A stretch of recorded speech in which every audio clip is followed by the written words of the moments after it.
June 4th, 1951. Khumbu Valley, Nepal. You are too smart to be in this situation. Nima heard her own voice, but the words were her mother's. Words she had heard 100 times. Words caught by the cold Himalayan winds and swept away, leaving no trace, as vanished as Nima herself would become if she did not find her way back to shelter. She might have hated Amma's words, but it was hard to argue with her mother's ghost now. Nima had let her good intentions and curiosity lead her out into a dangerous situation. Again, Amma's voice in her head quickly added. She felt like a shamed child rather than a woman of 17 with the hope of her family riding on her shoulders. This day had not gone according to plan, but she should have known better than to have only one plan. Things changed quickly here in the shadow of Great Chomolungma, Mount Everest to the Western climbers. Though she had only come south to the Khumbu Valley a few months ago, she had been in the region long enough to know that. Yet she had told no one else back in Gorak Shep of her leaving, not even her younger brother Pasang. She had taken little, just her brother's pack, which frustratingly only contained his ice axe and a collection of woolen socks. Nima was certain if she had told anyone, they would have laughed at her. "I'm chasing a Yeti" was not a statement likely to be taken seriously, even by her fellow Sherpa. 6 Sherpa had gone missing over the past 2 months, yet no one but Nima suspected the creature of myth might be responsible. Few of her fellow Sherpas seemed to know the stories of the Yeti as well as she did. Her grandfather had enchanted her with them as a little girl. Certainly no one else had seen the colored flashes of light Nima had, sparks of magic out in the snow, calling her to investigate. In the dawn sun, as she had grabbed her brother's climbing pack and snuck out of the tent they shared, it had seemed like a good idea to search the Khumbu icefall where she had seen the magical lights before. Even more than a good idea, it had seemed like an adventure. Now she was cold and alone with the sun starting to set behind the great peaks all around her, and things had definitely not gone according to plan. Her adventure was turning dark along with the sky, her mother's wisdom rising with the setting of her grandfather's tales. Nima knew she should turn back. She should have turned back hours ago. Yet she continued to place one boot after the other, moving steadily away from any direction that might offer safety, toward the most dangerous place in the valley, the Khumbu Icefall. A nightmare of glaciated ice sitting at the foot of Mount Everest and concealing numerous crevasses and dangers, it should have been the last place Nima would be headed. In the lengthening shadows ahead of the Khumbu Icefall, she finally saw what had brought her so far away from safety and common sense. It was just a flicker, but it was clear and real. A dancing display of color, a rainbow of lightning on the snow surrounding a large moving shape. A shape too tall to be man, yet with arms and legs and a lumbering gait. The Yeti. Nima broke into a run, the cold sending her breath back at her in clouds, obscuring her vision. The snow crackled and crunched under her feet. She could just make out the form of her prey in the blowing snow ahead, and then it was gone, vanished in the same flicker of colors and sparks that had announced its arrival. In its place came a cry, a lone sound of desperation that wailed across the barren hills and frozen ground leading up to the Khumbu. Nima followed the sound until her eyes fell on a deep, dark gouge in the ice. Hundreds of meters long, the crevasse wove like a snake through the landscape, cutting a deadly wound in the snow. She crept toward the crack in the Khumbu, her nerves calling out to her with each step. The crevasse was deep in shadow, and Nima kept an eye on the white powder around each of her boots as she inched forward. If the crack was deeper than it appeared, if the surface underneath her feet were to open up, she'd only have a heartbeat to react. Nearing the edge, she dropped to her knees as she heard the sound again. No Yeti. She was certain this grunt was from a man. She lay on her belly and felt the cold seep through her jacket as she used her feet to push forward, moving her the remaining distance to the threshold. She peered into the darkness, still half expecting the massive form of the Yeti to pounce out of the shadows at her. For a moment, she saw only ice and mist and blowing snow whistling through the long, deep gouge in the glacier. Then she saw the man.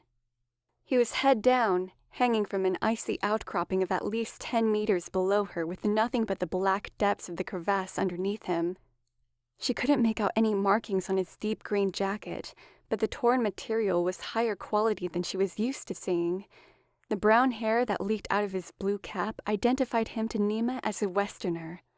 Though why a man from the West would be alone in the Khumbu was beyond her. "Hello!" she called down to him, her word bouncing around the icy depths as they swallowed up the sound of her cry. Hello had been one of the first English words her grandfather had taught her, and Nima always thought it had a fun, musical feel to it. The man moved at the sound of her voice, a shudder running through his arm. She watched his other arm grab hold of the outcropping as he turned his head toward her. She could see blood smeared across his tanned face, the hints of a beard just starting to form around his gritted teeth. He stared up at her through his goggles, the left lens shattered. He opened his mouth and a weak, formless sound came out. He looked at Nima, clearly not sure he believed what he was seeing. "Hello," she called out to him again. "I will come down. To get you." "I will?" Nima was not sure why she had said that to the man. She supposed she just wanted to offer him hope. The idea that she might climb down into the crevasse was ridiculous. Wasn't it? The man shook his head at her, his jaw set. "No!" he yelled back. "It's too hard. Leave me." English, a stroke of luck. Had he been French or Swiss, she would have no idea what to say. Leaving the man to die wasn't an option Nima was considering, but she could see the challenge of climbing down to him. She wished her brother's pack contained a rope along with the ice axe. Better yet, she wished Basang were here himself. Her younger brother was bigger and stronger than her. Even if she had a rope, it was unlikely she'd be able to pull the man up. She cast a quick glance over her shoulder to check the position of the sun. The pale disk behind the clouds was already sinking beneath the last points of the rocky peaks around her. There was enough light in the dusk to see, but darkness would be here soon. As she turned her head back to the crevasse, Nima saw the sparks of color out of the corner of her eye. She whipped her head around, but they were gone again. Now there was only the blowing snow ripping across the plains, no signs of life save Nima and the man below her. "I am coming," she called down. "Just hang on." The man shook his head again, but made no other protest. Sliding one leg over the side of the crevasse, she kicked at the surface below with her boot. The ice was soft enough to give her a foothold, but seemed stable enough to hold her. It would be hard to climb, but with Basang's ice axe, it might not be impossible. If she could reach this man, maybe she could use his rope and climb back up. It was that, or leave him. If she returned to Gorak Shep for help, he would surely be dead by the time she returned. Gripping the surface with her glove, she said a silent prayer to the gods to keep her safe. "My name?" she called down, kicking into the ice again. She had to keep him talking. "My name is Nima. What is yours?" The howl of the wind through the chasm was the only response. She jammed Basang's ice axe into the side of the crevasse, chips of cold, frozen water spraying into her face. She bent one knee and lowered herself further. The snowy hills of the valley crossed her vision one last time as she descended fully into the depths. She was about to repeat her question when the weak reply came. "Drew," the voice below her said. He was a bit more to her left than she had thought, so she shifted to compensate. "Drew Adley."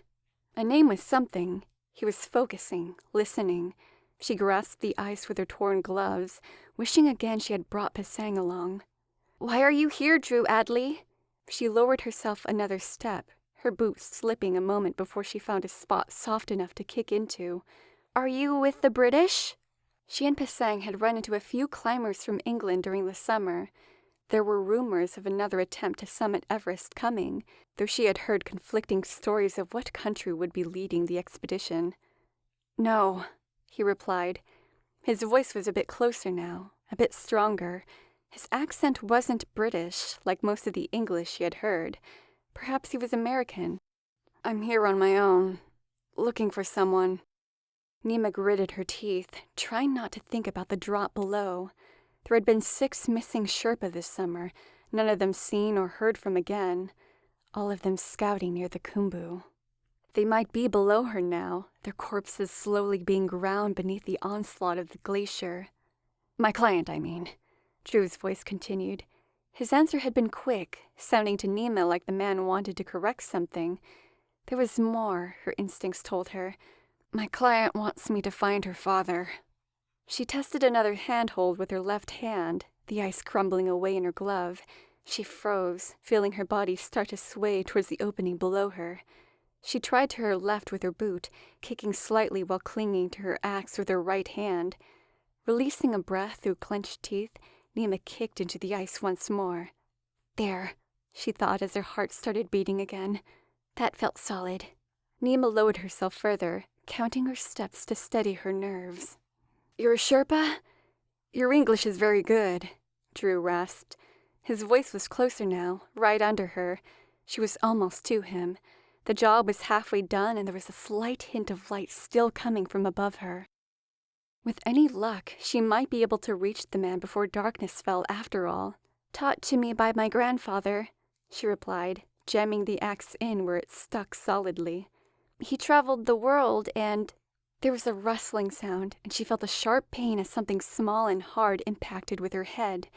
Nima looked up to see ice raining upon her. Through the cascade she could see a shape, colored flashes bursting like silent fireworks. She gripped the handle of the axe tightly as the avalanche of debris continued. Nima cried out as a chunk bounced off her shoulder. She heard Drew's cry as he too was pelted by the debris. There was a quick glimpse of white fur and another flash of color, purple this time. Then the shape was gone, replaced by a rotating shard of ice the size of Nima's leg. It slammed into her right arm before she could react. The axe's wooden handle slipped from her hand, Pasang's climbing tool snapping with a bit still wedged into the crevasse wall as she fell away from it. Her back slammed into Drew as she tumbled, hearing his grunt of pain as she knocked the man off the precipice to which he clung. Nima twisted end over end while the darkness grew around her, the icy sides of the Khumbu a blur. She came to a sudden stop, the world so dark she was unsure if her eyes were open. She lay on something cold and hard, rocks pushing at her through her jacket. Her body hurt. She could feel the cuts and scrapes all over herself. Nima's head and ears were ringing, and she found it hard to keep her teeth from rattling. That she was alive at all was shocking. The crevasse must have been less steep than she had feared, though likely still too far to escape.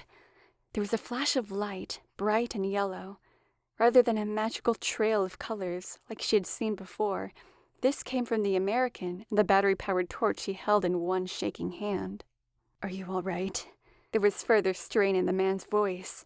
Whatever injuries he had sustained in his initial fall into the crevasse, he was now worse. Yet he was still asking how she was. "I am fine," Nima said, putting her hands onto the floor of the crevasse and pushed herself upright. Fine was a relative term, as she winced with each movement. Everything ached, but everything worked. She judged the portion of the crevasse he had fallen into was no wider than her outstretched arms. Cramped, yet far broader than she had feared. They were lucky. "You are not fine," Nima said as she turned toward Drew. Looking closer at the American in the low light of his torch, she judged him to be slightly older than her, yet still younger than most of the Western climbers she had seen. He gave her a small smile. "I could be worse," he said. "My leg took the brunt of the fall." Nima could see the dark stains of blood around the man's left knee and shin. He was moving the leg, testing it as she peered at the injury. "I don't think it's broken," he said. Nima nodded, though she was not sure. She had never seen a broken bone up close, and it was hard to see much in the dim light of the American's torch. Still, she was sure it would be better to stabilize the leg so the man could walk on it. She scuttled over and grabbed the broken end of Pasang's ice axe, keeping the jagged edge pointed to the ground. Pulling her brother's pack off her back, she pulled out a few of the wool socks. She then returned to Drew, kneeling next to him as he lay slumped against the side of the icy cavern. She placed the handle of the axe alongside his leg and began to tie Pasang's socks together. The American let out a deep sigh. Look, that's a waste of... He was going to try and talk her into leaving him. It was as obvious as the pain he was hiding from his injury. So why are you here? She interrupted, while wrapping the first line of connected socks around his shin. The truth, I mean. Tell me why you are really here. Drew grunted again as she wrapped another sock above his knee. She pulled tighter and looked up, the man's face a storm of its own in the dim light. I told you before He stopped, looking at her. A faint smile crossed his face, a chuckle escaping his clenched teeth. You know, I told you earlier. I guess you can also tell there's more. Funny, I'm usually a better liar. Not your fault, Nima said, finishing the knot below his knee. I've been lied to a lot. I am good at seeing it. You do not have to tell me, though. She released his leg, and Drew slid further back against the wall of the crevasse. He shook his head, another laugh escaping in a cloud of vapor. Nima watched the mist float up toward the surface, wishing they could rise out as easily. No, you risked your life to come down here. I guess it won't matter if you think I'm crazy. I already think you are crazy, Drew Adley. To be out in the Khumbu Valley alone. Nima expected him to point out it was just as crazy that she was out here alone, but he didn't mention her folly. His eyes lost a bit of their focus, and he gazed up past her and into the dark night far above them. I wasn't lying before. I am out here looking for my client's father, just as I said, but I'm also looking for someone else, someone who couldn't be here, and yet she has led me here, somehow. His eyes flicked back at her, and Nima wondered what reaction he was fearful of. The mountains all around them were the homes of gods. Nima believed this as firmly as her grandfather had. They could have led this man here, right to this very crevasse to meet her, if they wished it. Magic? She whispered. Drew held her gaze for a moment, and Nima was happy to see the relief on his face. She knew what it felt like to not be believed, to be scoffed at. Ma had been good at that. Yeah, something like that. He paused, his brow furrowing. You know, your face isn't making the expressions I thought it would. Nima grinned. It was good to have a happy feeling in her heart, even if the dark and the cold surrounded them. Pisang always laughed at her when she spoke of magic, just as everyone else she met. Everyone until now. My grandfather used to say that magic was real, but people who do not believe become blind. You need open eyes to see. That's pretty great, Drew said with a laugh. I think I'd like your grandfather. Nima took a quick glance at the sky above them. Stars now shone back through the narrow crack in the ice above. A drum was beating inside her. They needed to move. The longer they stayed, the more danger they were in.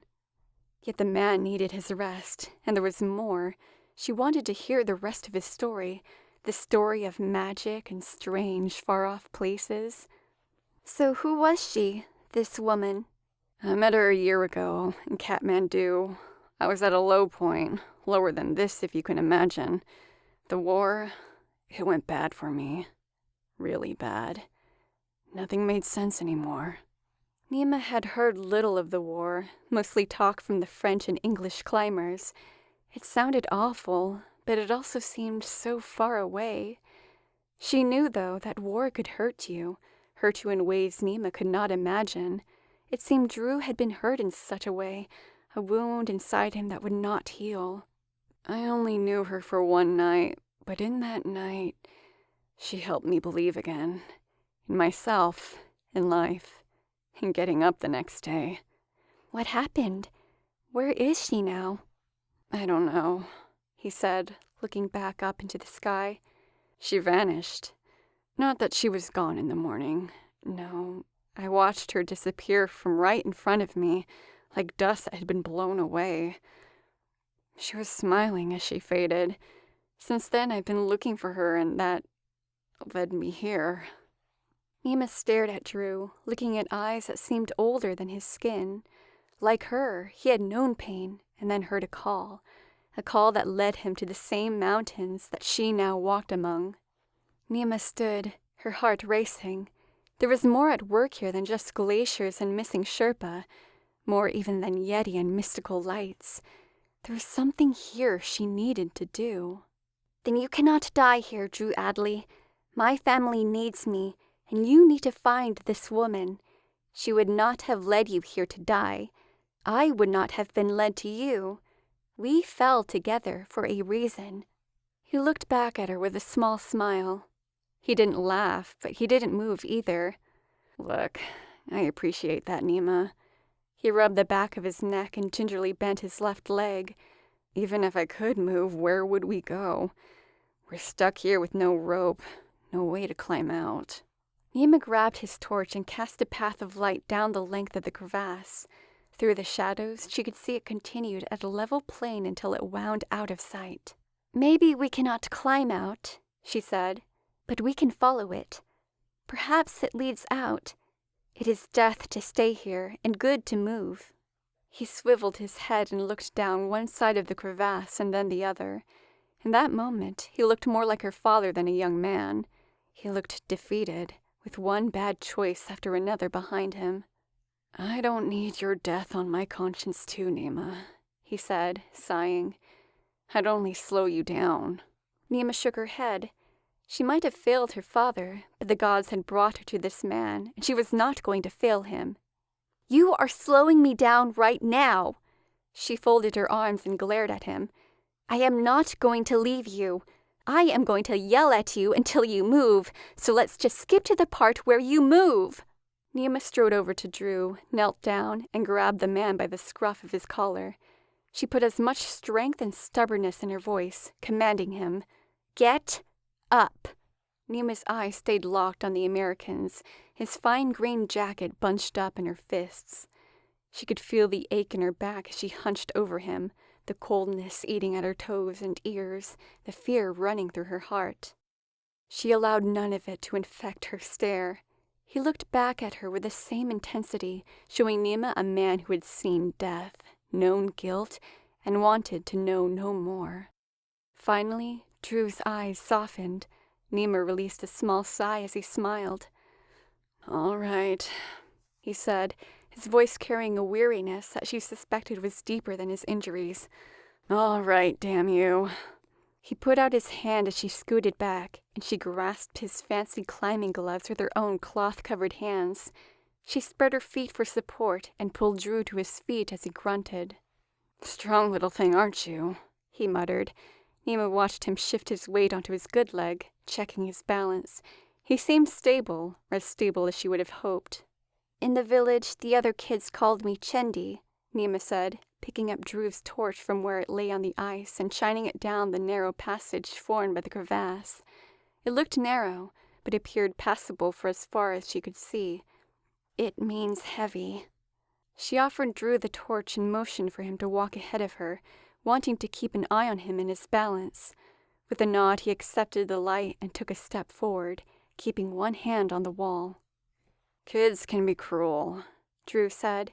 He took another step, a series of echoes running through the passage as he kicked a rock ahead of him. "You don't look heavy to me." "More when I was young."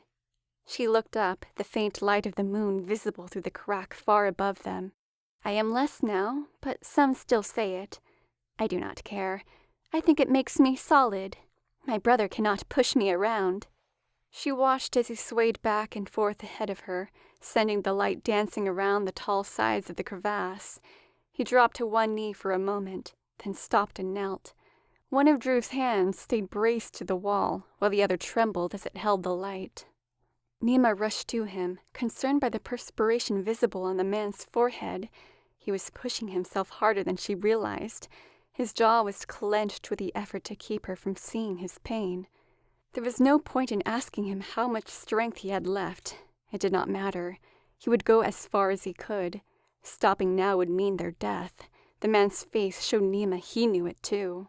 She put her hand on his shoulder, squeezing it.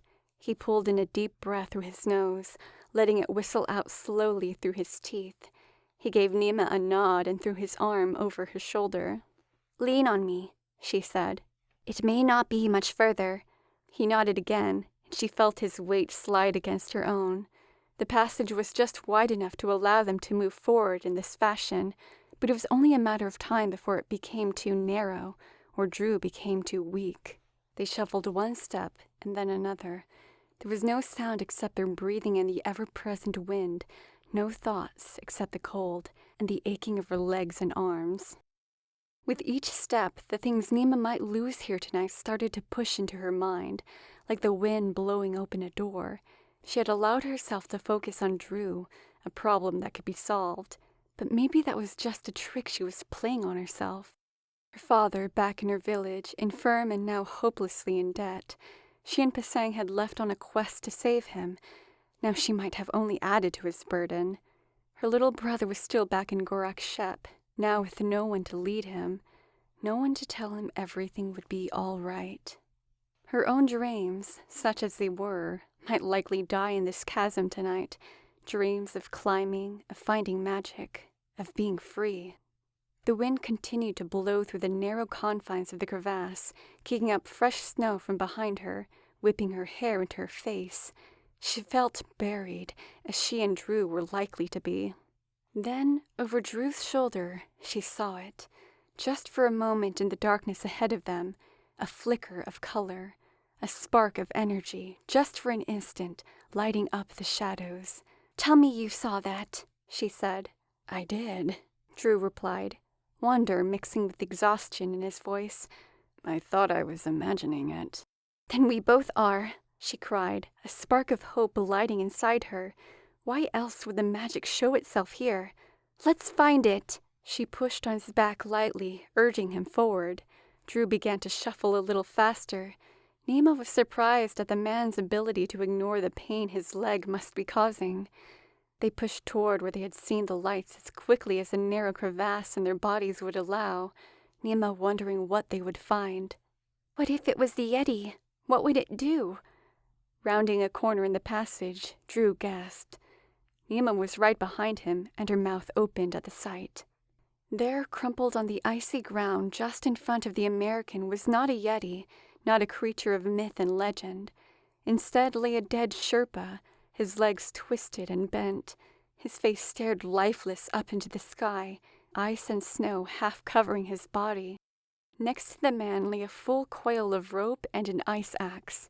Strapped onto his feet were solid-looking boots, complete with ice teeth, and beyond the man was the greatest gift of all. A slanted wall of ice angled up toward the cold stars and the snowy plain of the Khumbu, a ramp of frozen water that was wide and clean. Had it been made of earth, she would have run up it. Her heart leapt at the sight, pushing fresh warmth into her arms and legs and sending a tingle into her fingers. They did not need to die here after all, if they could just work their way up this wall. She turned excitedly to Drew, only to find the man kneeling over the dead Sherpa, his fingertips lightly brushing the man's eyes shut. "He's Sherpa," he said. "Do you know him?" She took a step closer to the fallen man, kneeling to get a better look at his face. There was little decay due to the cold. He might have been here a week or a year. "No," she said, shaking her head. "There have been several Sherpa gone missing over the past months. He might be one of them. I will try to remember his face. Maybe someone in Gorak Shep will know him." "I hope so," Drew said, standing to face the sloped wall. "He may have given you a way home." "Both of us," Nima said. Drew opened his mouth to speak, but Nima cut him off with her hand. "I know what you will say. Your leg is too hurt." Drew nodded, fresh beads of sweat visible on his brow despite the cold. Nima picked up the ice axe and thrust it under her belt. Pulling the ice teeth off the dead Sherpa's boots, she quickly attached them to her own footwear. She was glad she had watched Pasang do it so many times, and they went on easily. She turned to face Drew, smiling. "You are hurt, but I am strong," she said with a laugh. She began to tie the rope around her waist, handing the other end to Drew. "Chendi, remember? I will pull you up." Drew let out a heavy sigh and began wrapping the rope around himself. "At this point, Nima, I know better than to argue with you." "That is good," Nima said, turning to face the ramp of ice. "Remember that, and keep your light ahead of me so I can see." "Yes, ma'am," came the voice from behind her. Drew was sounding a bit stronger, a bit more hopeful. Nima was not sure what a ma'am was. Perhaps she would ask him later. She took one step onto the slick surface, pleased with how well the teeth dug in. Another step forward, and the rope between her and Drew went taut. She nearly bit her tongue as her teeth clamped shut with the effort. He was heavy, and the rope already felt like it was biting into her. Another step forward, she swung her left leg while bringing the ice axe down with her right hand. The axe helped give her balance, and she used it to pull them up another step. She grunted with the effort, her hand slipping on the handle for a moment. "Are you all right?" His voice was filled with concern and guilt. He was looking for a reason to let go, but Nima had not brought them both this far only to lose him now. "Just hold on to my rope," she called to him between steps. They were a quarter of the way up the ice slope now. They just had to keep moving. "On my rope, you are safe." She pushed her legs forward again and again, bringing the axe and boots down in a steady rhythm.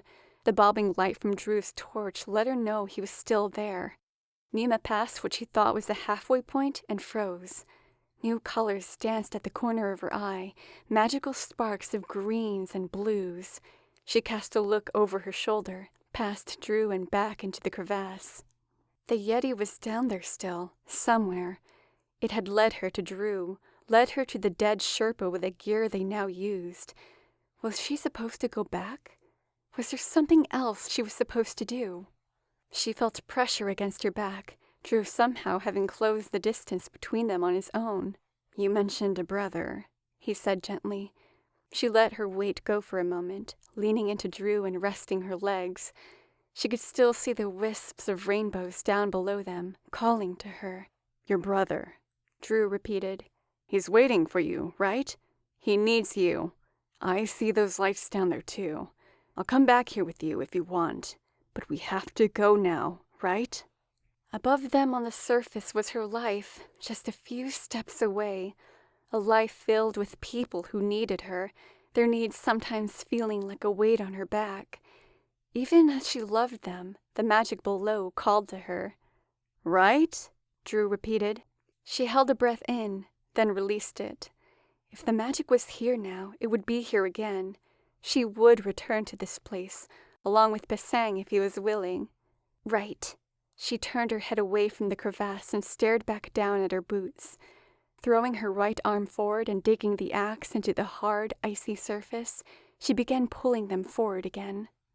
With each step, she brought them both back to the surface. The problems that waited her there were the same as the ones before, but perhaps she was not the same. She had taken on these burdens because she had to, but perhaps they had been given to her because she could do them.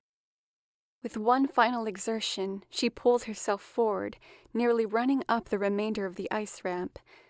The rope dug into her, but she would endure it.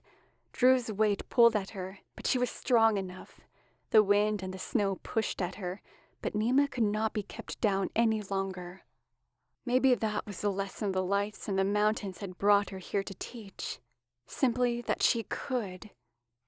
Then it was over. The rope at her waist went slack as she stood out in the open. The snowy plains of the Khumbu Valley stretched all around. The bright lights of the stars were a sprinkling of gems above her. The wind blew at her back, pushing her short, dark hair around the collar of her jacket as she peered toward the horizon. Hope flared inside as she made out the faint hint of warm orange light far off to the west. Gorak Shep, the makeshift tent city where Pasang would be waiting for her. She felt a strong hand on her shoulder. She turned to see Drew behind her, grinning wearily.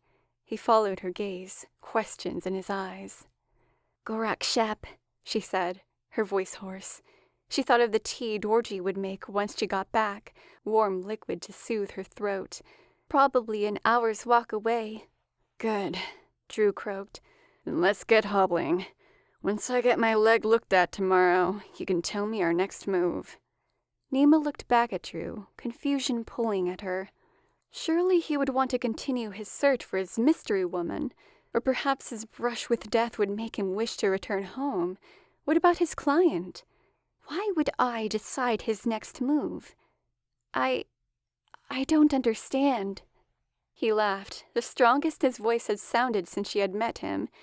She could see now past the injuries, past the pain that was on the outside and inside of this man. There was a strength there, a broad plane of decency that he stood upon. You thought I'd just say thanks. He laughed again. Maybe buy you a beer and then be on my way? I don't know, Nima said with a shrug. I didn't think about what would be next. I only thought about getting you out. He put his hand on her shoulders, a fierce fire in his eyes to match the warmth of his grin. A lot happened in that crevasse back there, Nima. A lot of things I'm never going to forget. You were out here looking for something. I don't know what. You mentioned you're trying to help your family. I know something about families. I had a brother, but I lost him. This was the pain of his war. Now it made more sense. I am sorry, Nima said. She thought back to the day her grandfather had died, and how the sun had seemed dimmer for weeks afterward. To lose a brother was even harder to imagine. I think I've been alone since then, Drew said. But I don't feel alone right now. As far as I'm concerned, Nima, your problems are my problems. I could use a sister, if you could use another brother. A brother? One with shoulders as broad as her own, one willing to share the burdens and the costs, to make the decisions with her and not just let her carry the load on her own. Nima's face broke into a grin and she threw her arms around Drew, squeezing him until he winced with laughter. I could use a big brother, Drew, she said, releasing him. He turned toward the distant light of Gorak Shep, his smile as broad and strong as the mountains that surrounded them both. Then if you lead on, little sister, I will always be on your rope. Nima turned and took a new step into the snow with Drew beside her, her boots feeling lighter and her mind clearer than it had in months.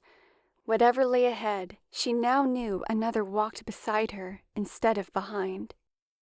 In the shadow of Everest, she walked back toward her troubles, knowing now she could be the equal of them after all.